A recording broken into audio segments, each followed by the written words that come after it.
Bonjour à tous, quel plaisir de vous retrouver pour cette nouvelle thématique où on transforme nos mots MAUX avec nos mots MOTS. Alors c'est parti pour que je vous donne toutes les informations, mais auparavant, comme d'habitude, eh bien générique. À tout de suite.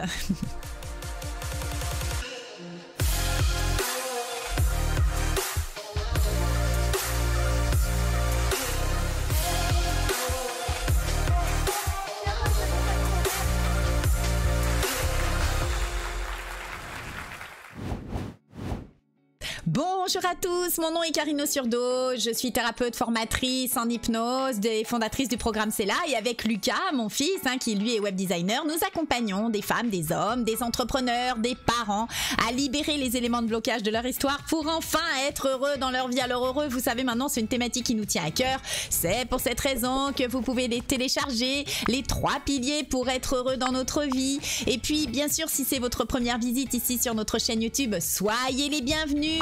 Pensez à vous abonner, à cliquer sur la cloche pour recevoir les notifications en priorité. Et puis merci pour tous vos pouces. Bien sûr, ça nous encourage avec Lucas, mais pas que. Ça améliore le référencement et ça permet que nos vidéos soient vues au plus grand nombre. Alors, la thématique d'aujourd'hui, c'est comment on transforme nos mots MAUX, nos douleurs, tout ce qui nous plombe, avec des mots MOTS, puisque moi j'utilise beaucoup l'hypnose et ce qui me passionne, et donc je vais utiliser le pouvoir des mots. Alors, pour ce faire, on y va tout de suite dans le vif du sujet.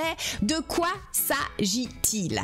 Alors, chacun de nos mots, comme vous le savez, quand on dit quelque chose, qu'on utilise nos mots, eh bien ça va avoir une fréquence, une vibration, une valeur énergétique, un taux vibratoire, et en plus ce taux vibratoire va être d'autant plus impactant en fonction de l'intention que vous allez y mettre. Donc quel est votre pouvoir? Donc j'espère que vous ressentez que moi j'y mets l'intention du cœur, ça c'est sûr. Et puis vous allez voir également la signification que nous lui donnons quand nous utilisons ce mot, et pour terminer la tonalité, cette fameuse tonalité, c'est sûr que si je vous parlais complètement comme ça sans la patate, effectivement la tonalité, le message véhiculé serait différent que quand je vous parle avec enthousiasme, joie et bonne humeur. Donc voilà déjà de quoi il s'agit. Et en plus, sachez que vos mots MOTS, quand vous utilisez une forme négative, votre subconscient, le subtil, ne comprend pas le négatif, donc il va entendre que le mot sans le ne pas. Ça c'est très important et je le répète déjà depuis plusieurs temps. Alors comment on va faire tout ça pour justement transformer nos mots MAUX avec nos mots MOTS? Eh bien vous allez partir de vos peurs et les transformer en désirs, et quand il s'agit des douleurs, vous allez transformer les douleurs en besoins. Je vais aller un petit peu plus loin, on va prendre dans le détail. Qu'est-ce que j'entends par transformer vos peurs en désirs? Donc j'ai peur de, donc je désire, c'est ça que ça signifie. À chaque fois qu'on a une peur, c'est qu'on a un désir qui est sous-jacent. Et je fais exactement la même chose pour tout ce qui est douleur, les leurs qui sont doux, ça passe par le physique. Et bien quand j'ai mal au dos, quand j'ai mal au genou, quand j'ai mal je ne sais où, en fait, vous savez mieux que moi où vous avez mal, et bien ça veut dire que vous avez un besoin. Donc j'ai mal à, j'ai mal de, donc j'ai besoin de. Et c'est ça qui va être intéressant, c'est non pas de travailler uniquement le symptôme, c'est important de le soulager, les médecins servent à ça avec les médicaments, mais d'aller travailler les causes et les besoins qui sont en lien derrière et les désirs. Alors on y va, je vais aller dans le vif du sujet et détail par détail. Si on commence par vos peurs, parce que oh là là là là, qu'est-ce que les personnes que j'accompagne, dont je fais partie aussi, la première, quand je regarde en numérologie, je suis criblée de peur, et donc il a fallu travailler dessus. Donc les peurs qui sont des projections erronées d'un ressenti, plutôt que de mettre votre focus dessus, puisque l'énergie va là où vous portez votre attention, c'est d'aller voir le désir. Donc je vous ai mis ce qui est en lien. J'ai peur de rater, donc j'ai le désir de bien faire. J'ai peur de manquer, donc j'ai le désir de vivre chaque instant de ma vie de façon la plus intense, la plus vivante, la plus joyeuse possible. Et si j'ai des blocages, là vous allez voir avec un thérapeute qu'est-ce qui bloque pour lever les blocages. Bien sûr c'est comme d'habitude, ça se fait pas tout seul, ou alors vous pouvez le faire tout seul, mais des fois c'est un petit peu plus lent et plus long.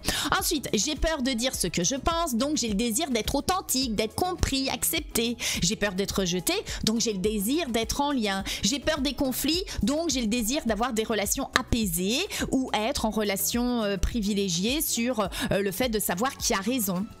J'ai peur de montrer mes émotions, j'ai le désir d'être moi-même et de m'aimer tel que je suis. Donc voilà, je vous ai mis quelques exemples, je suis sûre qu'il y en a d'autres, mais déjà ça vous donne un fil conducteur pour savoir comment vous allez transformer vos peurs en désirs. Ça c'était pour le premier point. Et puis le deuxième point, on va travailler un petit peu plus sur le physique, c'est de transformer vos douleurs en besoins.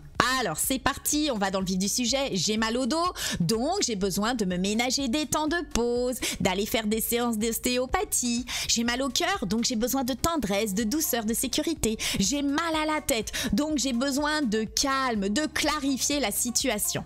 Donc voilà comment vous partez du fait dérangeant pour aller vers la solution qui va être propice. Donc moi j'en ai terminé pour cette présentation d'aujourd'hui. J'espère que ça vous aura donné des fils, des fils conducteurs, des envies d'aller plus loin, de mieux vous comprendre, d'aller nettoyer, libérer les blocages s'il y en a, et s'il n'y en a pas, tant mieux. En tous les cas, je vous retrouve pour d'autres partages, d'autres contenus très rapidement. Et d'ici là, bien sûr, je vous souhaite d'être heureux et de prendre bien soin de vous. Je vous embrasse et je vous dis à tout vite. Au revoir tout le monde.